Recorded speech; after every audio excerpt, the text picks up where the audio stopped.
Hi hello నమస్తే welcome to social post TV. నేను మీ యాంకర్ పప్పు. ఈ రోజు నేను చెంచల్గూడ సెంట్రల్ జైలు దగ్గర ఉన్నానండి. ఎందుకంటే ప్రశాంత్ని మీరు అందరికీ తెలుసు. Pallavi Prashanth Bigg Boss winner, Bigg Boss 7 contestant అయిన మన పల్లవి ప్రశాంత్ ఇక్కడ జైల్లో ఉండడం జరిగింది. ఆయన జైలు నుంచి తన ఊరు నుంచి గజ్వేల్ నుంచి ఇక్కడికి తీసుకురావడం జరిగింది. ఆయన దాని తర్వాత ఎందుకో అంతం గవర్నమెంట్ ప్రాపర్టీని ధ్వంసం చేశారు వాళ్ళ ఫ్యాన్స్ అనే ఉద్దేశంతో పల్లవి ప్రశాంత్ని ఇక్కడికి తీసుకురావడం జరిగింది, అరెస్ట్ చేయడం జరిగింది, కస్టడీలోకి తీసుకోవడం జరిగింది. అన్బెయిలబుల్ సెక్షన్స్ మీద తనని అరెస్ట్ చేయడం జరిగింది. బట్ అడ్వకేట్స్ మాత్రం ఎవరైతే రాజేష్ కుమార్ గారు ఉన్నారో అతనితో ఇంకా చాలామంది 50 అడ్వకేట్స్ కూడా వారిని బెయిల్ కోసం చాలా వరకు 3-4 డేస్ చల్లి వాళ్ళు కోర్టులో నాంపల్లి కోర్టులో ట్రై చేయడం జరిగింది. బెయిల్కి లాస్ట్కి బెయిల్ వచ్చేయడం జరిగింది పల్లవి ప్రశాంత్కి. అండ్ ఇవాళ మనం ఎక్కడ ఉన్నామంటే ఇక్కడ ఉండడానికి రీజన్ ఏంటంటే ఆయన ఇప్పుడు రాబోతున్నారు. ఆయన రాజేష్ కుమార్ గారు అండ్ వాళ్ళ కుటుంబ సభ్యులు వచ్చేసి పల్లవి ప్రశాంత్కి తీసుకెళ్ళడానికి ఇక్కడికి ఉన్నారు. ఆయన బెయిల్ కూడా కండిషన్ బెయిల్ మీద తనను బెయిల్ ఇవ్వడం జరిగింది. ఆయన కండిషన్ బెయిల్ ఏంటంటే సండే తనకు సహకరించాలి, పోలీస్ వాళ్ళకు పిలిచినప్పుడల్లా వెళ్ళాలనే ఉద్దేశంతో ఆ బెయిల్ ఇవ్వడం జరిగిందట. ఆయన చాలా వరకు చూస్తే కనుక పల్లవి ప్రశాంత్ ఎవరైతే వాళ్ళు అక్కడ మన అన్నపూర్ణ స్టూడియోలో ఏదైతే జరిగిందో ఆ రోజు సండే రోజు జరిగింది, అక్కడ నుంచి ఇక్కడ చెంచల్గూడ జైలుకి రావడం జరిగింది పల్లవి ప్రశాంత్. వాళ్ళ ఫ్రెండ్స్ ఎవరైతే ఫ్యాన్స్ వాళ్ళు చాలా మంది అక్కడికి వచ్చిన వాళ్ళు చేసిన తప్పుకి ఇవాళ పల్లవి ప్రశాంత్ లోపల ఉండడం జరిగింది. అన్నపూర్ణ గేట్ నుంచి ఇవాళ చెంచల్గూడ జైల్ గేట్ లోపలికి వెళ్ళడం జరిగింది. ఇది వాళ్ళు చేసిన తప్పుకి ఎలాంటి తప్పు చేయకుండా పల్లవి ప్రశాంత్ ఇవాళ జైల్లో ఉండడం జరిగింది. దాని మీదనే వాదించి ఆయన దాని మీదనే చర్చించి ఇవాళ బెయిల్ రావడం జరిగింది, కండిషన్ బెయిల్ ఇవ్వడం అయితే జరిగింది. ఆయన ఇప్పుడు మనం రాజేష్ కుమార్ గారితో మాట్లాడదాం, లాయర్గా అడ్వకేట్ రాజేష్ కుమార్ గారితో. ఆయన ఏంటిది అసలు ఎలాంటి బెయిల్ అతను ఏంటి తర్వాత తదుపరి ఎలాంటి యాక్షన్ తీసుకోబోతున్నారు, ఆయన పల్లవి ప్రశాంత్కి ఎలాంటి న్యాయం చేయబోతున్నారు రాజేష్ కుమార్ గారిని తెలుసుకోవడానికి ప్రయత్నిద్దాం. రండి. నమస్తే సార్. నమస్తే, చెప్పండి. ఆల్రెడీ 4 డేస్ చల్లి కష్టపడ్డ ఫలితం వచ్చింది అనుకుంటున్నారా? 100% వచ్చింది. ఫ్యూచర్లో కూడా ఆ కేసు క్రాష్ కూడా అవుతుంది. క్యాష్ కూడా అవుతుంది. అంటే మీరు 4 రోజులు చల్లి ఎందుకంటే ఇక్కడ అంటే ఏమంటారు చేయలే తప్పు చేయకూడదు కూడా ఆయన శిక్ష అనుభవిస్తున్నారు. మీరు ఎలా ఫౌట్ చేశారు జడ్జి దగ్గర? జడ్జి దగ్గర ఏం లేదు, మేము ఫస్ట్ జడ్జి దగ్గర పోకముందే అసలు మాకు ఇంకొక ఆలోచన ఉంది. అసలు రిమాండ్ ఎందుకు అలో చేసిండు అనేది. అసలు 41A CRPC లేకుండా రిమాండ్ ఎట్లా అలో చేసింది క్వశ్చన్ ఉండే. అది జడ్జి గారితో క్లారిటీ తీసుకున్నాము. వితిన్ 24 hours సేమ్ ధర్మాసనం జడ్జిమెంటే మళ్ళీ బ్యాక్ తీసేసుకున్నారు. అంటే కొన్ని కండిషన్ బెయిల్స్ అన్నారు కదా, కండిషన్ బెయిల్ మీద 10:30కి నిజంగా రిమాండ్ లో అప్పుడు మేము ఉంటే అడ్వకేట్లు ఉంటే అసలు రిమాండ్ కూడా కాకపోయేది. రిమాండ్ ఎప్పుడు ఎవరిని తెలియకుండా ఏదో తప్పు చేస్తున్నట్టు వాళ్ళు 10:30కి తీసుకుపోవడానికి అవసరం ఏముంది. మేమేమో 5-6 అడ్వకేట్లము జూబ్లీహిల్స్ దగ్గర FIR కాపీ దానికోసం యూజ్ చేస్తుంటే 12:30కి ACP వచ్చి రిమాండ్ అంటే మేమైనా ఏం చేస్తాము. అప్పుడు మేముంటే అసలు రిమాండ్ కూడా ఆయకపోదు. కానీ ఇది అరెస్ట్ వారెంట్ ఉన్నదని ఆల్రెడీ మీకు తెలుసు కదా. ఫస్ట్ మీరు ఊరికి వెళ్ళినప్పుడు అసలు లేదు, కంప్లైంట్ వచ్చినప్పుడు 20వ తారీఖు డిసెంబర్ 6కు వాళ్ళ తమ్ముడు, వాళ్ళ అక్క, వాళ్ళ బావ ముగ్గురు కాల్ చేసి అన్న పల్లవి ప్రశాంత్ తీసుకుపోయిందంటే నేను నా ఆఫీస్ వదిలేసి 1 hour కల్లా జూబ్లీహిల్స్ దగ్గర వచ్చినాక 10th మేము FIR కాపీ పెడుతున్నాం, కంప్లైంట్ కాపీ పెడుతున్నాం. మమ్మల్ని కూడా పైకి పోనీయట్లేదు. ద పోలీస్ ఆర్ యూజింగ్ మీరు చూసారు ఇంట్లో బయటకు వచ్చి నకరాలు చేయకండిరా, అదేంటిది షోల్ చేయకండి, ఇక్కడ నుంచి గెట్ అవుట్, ఇక్కడ ఏం పెట్టొద్దు అనేది మన ప్రాథమిక హక్కులను కూడా భంగం కలిగించినట్టు ఈ మీడియా వాళ్ళ ప్రాథమిక హక్కులు భంగం కలిగించినట్టు మాట్లాడారు. సరే, we had a patience, we maintain the patience. కానీ వాళ్ళు 10:30 కల్లా రిమాండ్కు జడ్జి గారి ముందు ప్రవేశపెట్టారు.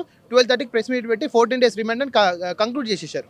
ఓకే సార్, చూస్తే కనుక ఇది పల్లవి ప్రశాంత్ ఫస్ట్ టైమే కాదండి, చాలా వరకు మన పొలిటికల్గా కూడా లీడర్స్ కూడా ఏదైతే మీటింగ్ పెడతారు సభలలో కూడా ఇలాంటివి కూడా జరిగినాయి, తప్పులు జరిగినాయి ఫ్యాన్స్ నుంచి కానీ అభిమానులు. అప్పుడు వాళ్ళకి అరెస్ట్ చేయలేదు. ఇవాళ పల్లవి ప్రశాంత్ మీద ఎందుకు ఇంత యాక్షన్ తీసుకున్నారు? పొలిటికల్ పక్కకు పెట్టారు. నిన్న జరిగిన సంఘటన సలార్ మూవీ రోజు RTC సంధ్య థియేటర్లో లాఠీ చార్జీ జరిగింది. మీరు చూసాను, కొట్టుకున్నారు, రక్తాలు కూడా కానీ చేయి కూడా ఇరిగిందంట. మళ్ళీ ప్రభాస్ని తీసుకొచ్చి జైల్లో పెడతాడా? కాదు కదా. ఎవరిది యాజమాన్య మిస్టేక్? సంధ్య థియేటర్ ఉంది, అక్కడ ఉన్న లోకల్ పోలీస్ వాళ్ళు. ఇప్పుడు ప్రభాస్ మూవీ అంటే మినిమం 10,000 మంది వస్తారని తెలుసు. వాళ్ళు జాగ్రత్త పడాలి. సెక్యూరిటీ ఇచ్చేటోళ్ళు సెక్యూరిటీ ఇచ్చేటోళ్ళు జాగ్రత్త పడాలి 100%. సో అది పల్లవి ప్రశాంత్తో పాటు వాళ్ళ తమ్ముడిని కూడా అరెస్ట్ చేయడం జరిగింది. ఎందుకు సార్ ఆయన ఎందుకు అరెస్ట్ చేశారు అంటే ఇప్పుడు ఆయన పక్కలు ఉన్నారు కదండి వీడియోలో. ఇప్పుడు పోలీస్ వాళ్ళు 3 days ఆ video each and every byte చూసారు. ఆ బైట్ చూసి ఎవరు prime offence A1, A2, A3, A4 అట్లా చూసుకుంటూ పోయారు. వాళ్ళ ఎక్స్పెక్టేషన్స్, వాళ్ళ ఎవిడెన్స్ ప్రాపర్ ఎవిడెన్స్, న్యాయమైన ఎవిడెన్స్ కాదు, వాళ్ళ ఎక్స్పెక్టేషన్లో క్యాలిక్యులేట్ చేసుకుంటూ పోయారు. కండిషన్ బెయిల్ అంటే ఏంటి సార్? ఇది 15,000 rupees కట్టాలి. అదొకటి. ఎవ్రీ సండే ఇన్వెస్టిగేషన్ వరకు కోఆపరేట్ చేయాలి. ఫర్ 10 to 5 వీక్స్ వరకు 10 to 5 టైమింగ్స్. ఓకే, 10 to 5 మధ్యలో వాళ్ళు కోఆపరేట్ చేయాలి. ఓకే, అంటే మీరు ఏం చెప్తారు సార్ ఇలాంటి ఇన్సిడెంట్స్ వేరే వాళ్ళకి జరిగినప్పుడు ఎలాంటి యాక్షన్ తీసుకోవాల్సి ఉంటుంది? అసలు ఇట్లాంటి ఇన్సిడెంట్స్ ఇప్పుడు నిన్న తమ్మినేని భరద్వాజ్ గారు కూడా అన్నారు. ఎస్, ఇప్పుడు ఇట్లాంటి ఇన్సిడెంట్ అనేది ప్రతి ఒక్క హీరో కూడా అప్లై చేయాలన్నారు. సేమ్ అదే నేను ఫాలో అవుతున్నా. నేను కూడా తమ్మినేని భరద్వాజ్ గారికి సపోర్ట్ చేస్తున్నాము. ఓకే, ఇట్లాంటి ఇన్సిడెంట్స్ హీరో నిజంగా నిన్న ప్రభాస్ ఉన్నాడు కదా, ప్రభాస్ను కూడా అరెస్ట్ చేయాలి. ఫస్ట్ మీరు ఈ కేసు టేకప్ చేయడానికి రీజన్ ఏంటి సార్? ఫస్ట్ మీరే వచ్చారు, నేను టేకప్ చేస్తాను, అది ఏం కాదని భరోసా ఇచ్చారా ఫ్యామిలీకి? రావడానికి రీజన్ ఏంటి? క్యాస్ట్ అండి. I'm also from Mudiraj caste కాబట్టి మాకు ఒక ముదిరాజ్ పెద్దలు, కుల పెద్దలు చెప్పారు మన పిల్లోడు ఆపదలు అంటే. నేను నా జూనియర్ డైరెక్ట్ కార్ వేసుకొని వెళ్ళినాము, గజ్వేల్లో ప్రెస్ మీట్ కండక్ట్ చేసినాము. అక్కడ నుంచి ఆయన హైప్ చేసినాము ప్రాబ్లమ్స్లో ఉన్నాడని. అప్పటికి అప్ స్కాండింగ్ అంటే చాలా మంది అడ్వకేట్స్ రియాక్ట్ అయ్యిండ్రు. ఫస్ట్ చాలా మంది వచ్చారు. చాలా మంది వచ్చారు.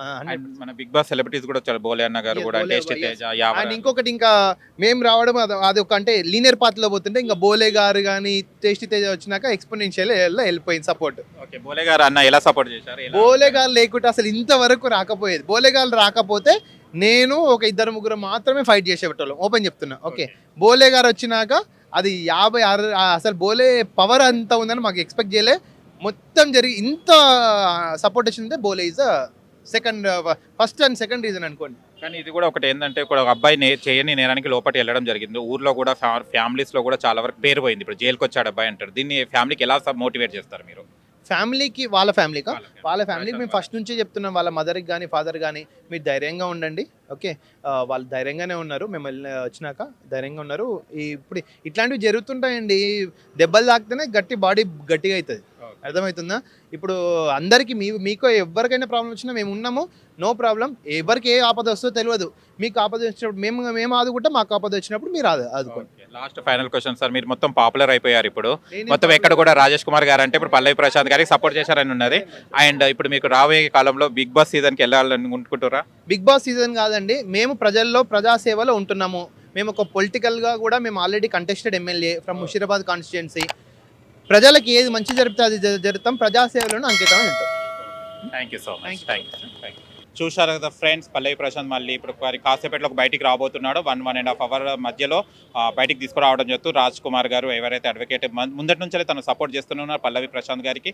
అండ్ అలాగనే ఇప్పుడు కూడా సపోర్ట్ చేస్తాం. అండ్ మీకే, పల్లవి ప్రశాంత్కే కాదు, ఇలాంటి అన్యాయంగా ఎవరైనా కూడా అరెస్ట్ అయినా, ఇలాంటి నిందలు ఎవరికైనా కూడా మేము సపోర్ట్ చేయడానికి ముందుంటామని రాజేష్ కుమార్ అడ్వకేట్ గారు చెప్పడం జరిగింది. అండ్ రాబోయే కాలంలో కూడా ఇలాంటి ఫ్యాన్స్ అంటే ఇలాంటి చేస్తే వేరే వాళ్ళకి ఆపద అంటే వేరే వాళ్ళకి ఇలాంటి ఇన్సిడెంట్స్ ఎదురుకాకుండా ఎవరైతే ఉంటే కూడా వాళ్ళు హార్ట్ఫుల్లీగా వాళ్ళు ఏదైనా చెప్పాలనుకుంటే చేసుకోండి, కానీ ఇలాంటి దానికి అనార్థానికి మాత్రం పాల్పడకండి రాజేష్ కుమార్ గారు చెప్పడం జరిగింది. అండ్ మీకు కనుక వీడియో నచ్చి లైక్ చేయండి, షేర్ చేయండి, కామెంట్ చేయండి, సబ్స్క్రైబ్ చేయండి ఛానల్. అక్కడ కనిపిస్తున్న టంగున ఒకటి నేను మీ యాంకర్ పప్పు. Bye bye.